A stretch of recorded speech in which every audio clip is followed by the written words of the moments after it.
Saya Maulida Fikri Wijaya, NIM 3062. Saya Jita Ridaya, NIM 38. Saya Rita Fazia, NIM 33. Saya Muhammad Rian Aji Basera, NIM 3009. Saya Alif Safiar, NIM 16. Saya Zarati Maulia, NIM 3079. Nama saya Evia Anita Sari, NIM 1702103030339. Halo, nama saya Putri Malinda Nurul Hagikia, NIM 180210303056. Kita ada di PIMB, yaitu Pusat Informasi Megalitik Bondowoso. Stay tune ya guys.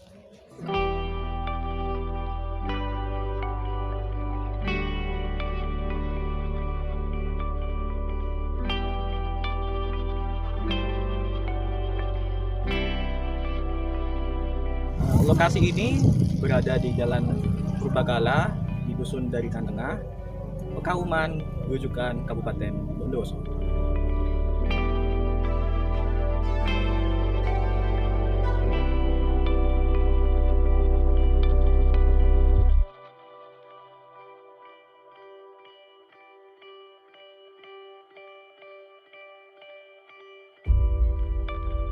Untuk akses masuk menuju lokasi ini gratis atau tidak dipungut biaya sepeser pun.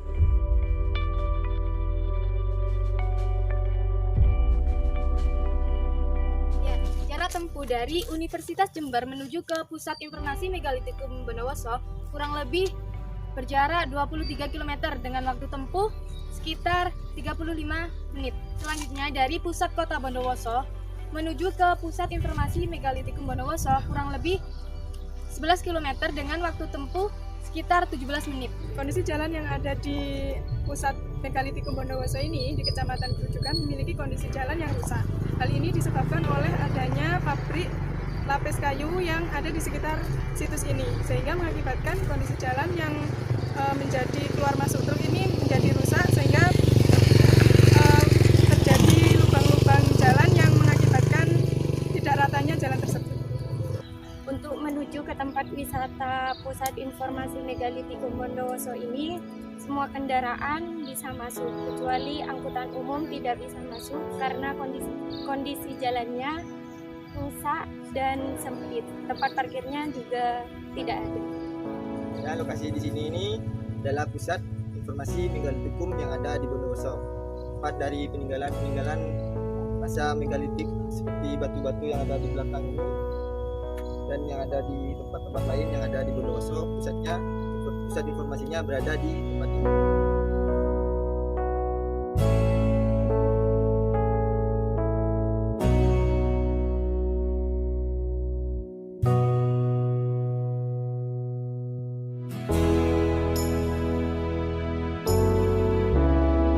Ini adalah contoh dari peninggalan megalitikum, yaitu arca yang berada di sebuah diorama di dalam ruangan.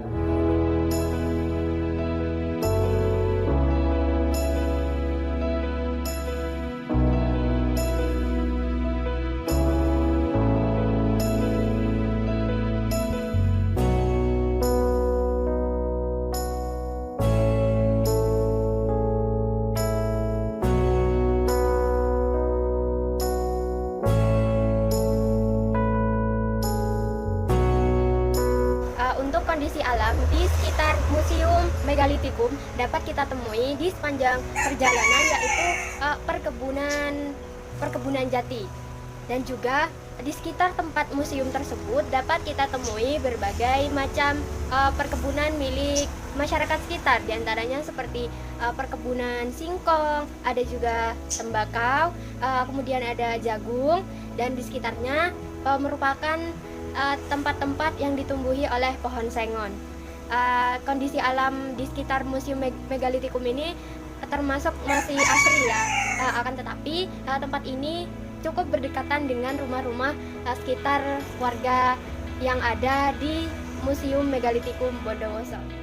Nah, selain itu, di sekitar Pusat Informasi Megalitikum Bondowoso ini berdiri sebuah pabrik, yaitu pabrik triplek.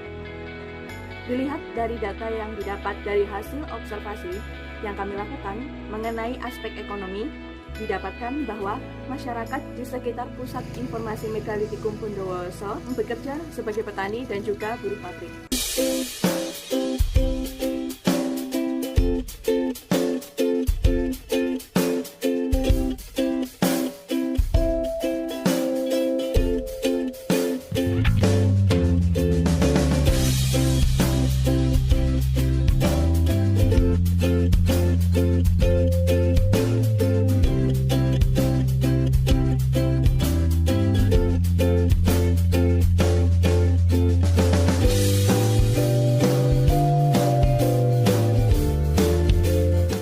Ya teman-teman, kondisi sosial di sekitaran Pusat Informasi Megalitikum Bondowoso jika dilihat dari permukiman warganya, di sini permukiman warganya cenderung sedikit. Jadi perumahan warga itu cenderung sedikit sehingga mengakibatkan kondisi sosial di sini cenderung lebih sepi daripada di perkotaan. Jika dilihat dari gaya hidup masyarakat sekitar sini, mulai dari mata pencaharian, cara berpakaian, dan pola hidup lainnya, masyarakat di sekitar Pusat Informasi Megalitikum Bondowoso ini cenderung mengarah ke pedesaan. Saat ini saya bersama dengan Pak Kausen dari jabatannya dari Pak sebagai juru pelihara. Untuk awalnya pembangunan Pak ini apa sih Pak kisah? Begini, Bondowoso itu terkenal dengan tinggalan megalitik yang cukup banyak, yang tersebar di setiap kecamatan di Kabupaten Bondowoso. Dengan banyaknya benda megalitik itu, pemerintah daerah berinisiatif untuk membuat pusat informasi megalitik di Kecamatan Gerujukan ini, yang harapannya itu bisa mewakili tiap kecamatan di Kabupaten Bondowoso, seperti kecamatan-kecamatan yang jauh seperti yang di Cermeng, terus di Wringin, sehingga pengunjung itu cukup dengan berkunjung ke pusat informasi megalitik di Kecamatan Gerujukan ini bisa sedikit banyak mengetahui tentang tinggalan megalitik yang ada di kecamatan-kecamatan di seluruh Kabupaten Bondowoso. Untuk selanjutnya Pak, saat ini kan masa pandemi ya Pak. Iya. Bagaimana dengan kondisi kunjungan terakhir? Ya. Untuk kunjungan, sebetulnya baru dibuka kembali itu pada akhir Agustus kemarin, tepatnya tanggal 27 Agustus. Sebelumnya dari bulan 3 itu kami tidak menerima kunjungan, sesuai dengan surat edaran dari BPCB dan juga dari pemerintah daerah untuk ditutup sementara. Kemudian pada akhir Agustus sudah diizinkan sama pemerintah daerah juga dari BPCB mencoba. Untuk pengembangan selanjutnya bagaimana mengulas itu semua? Untuk pengembangan selanjutnya itu pemerintah daerah berinisiatif pusat informasi megalitik di Kecamatan Gerujukan ini tidak hanya sebagai objek rujukan pendidikan, juga bisa menjadi